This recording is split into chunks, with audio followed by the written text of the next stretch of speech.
அன்பு துளாராசி நேயர்களே வணக்கம்.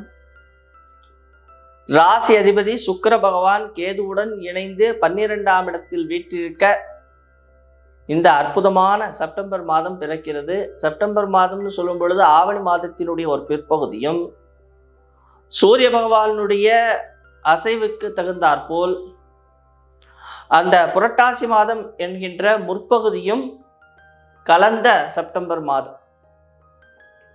அப்படி இந்த மாதத்தில் என்னென்ன நன்மைகள் எவ்வாறு இருக்க போகிறோம் என்பதை பற்றி ஆராயும் முன்பு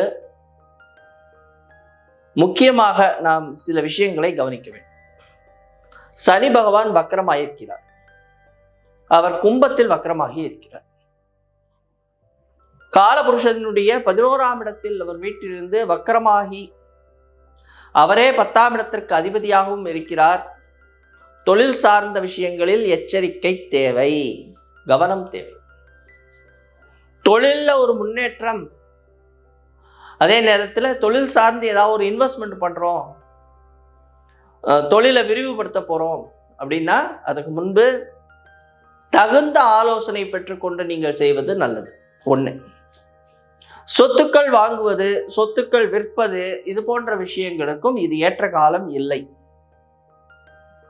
17 தேதிக்கு மேல சூரிய பகவானுடைய ஒரு அசைவும், அதே நேரத்தில் 19ஆம் தேதி சுக்கிர பகவான் ராசிக்குள் பிரவேசிக்கக்கூடிய அந்த நேரம் வரை புதுசா ஒரு கிரகப்பிரவேசம் பண்றது அல்லது சாவி வாங்குறது, இது போன்ற விஷயங்களை தவிர்த்தா நல்லது.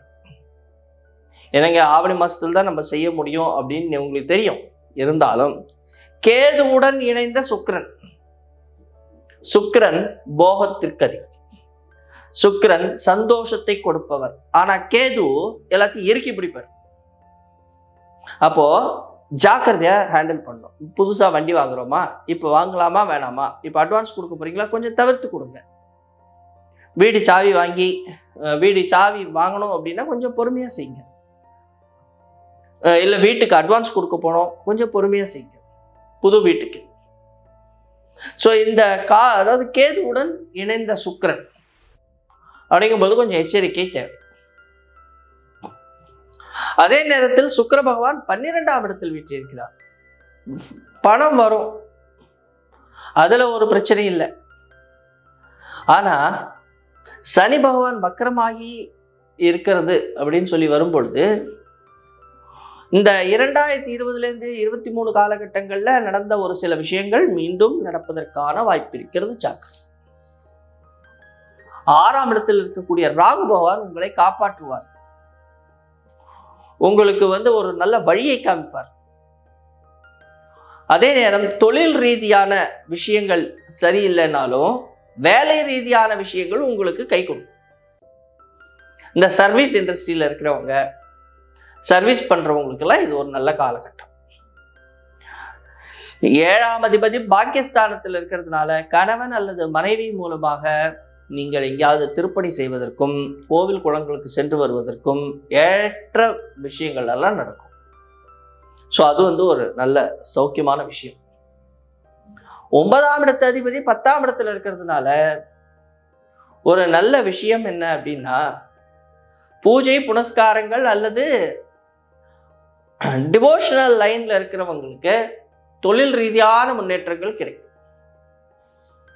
அதே மாதிரி ஜோதிடத்தின் மீது ஒரு ஆர்வம், பூஜைகள் புனஸ்காரங்கள் மீது ஒரு ஆர்வம், வேதத்தின் மேல ஒரு ஆர்வம், இதெல்லாம் பிறக்கும். நாஸ்திகனா இருந்தா கூட அது என்னங்கிறத கண்டுபிடிக்கிறதுக்காவது படிப்பாங்க. ஆஸ்திகனா இருந்தா இன்னும் கொஞ்சம் அதுல உள்ளூரே அர்த்தத்தை கண்டுபிடிக்கிறதுக்காக படிப்பாங்க. அஷ்டமஸ்தானத்தில் இருக்கிற குரு பகவான் நன்மையான விஷயம்.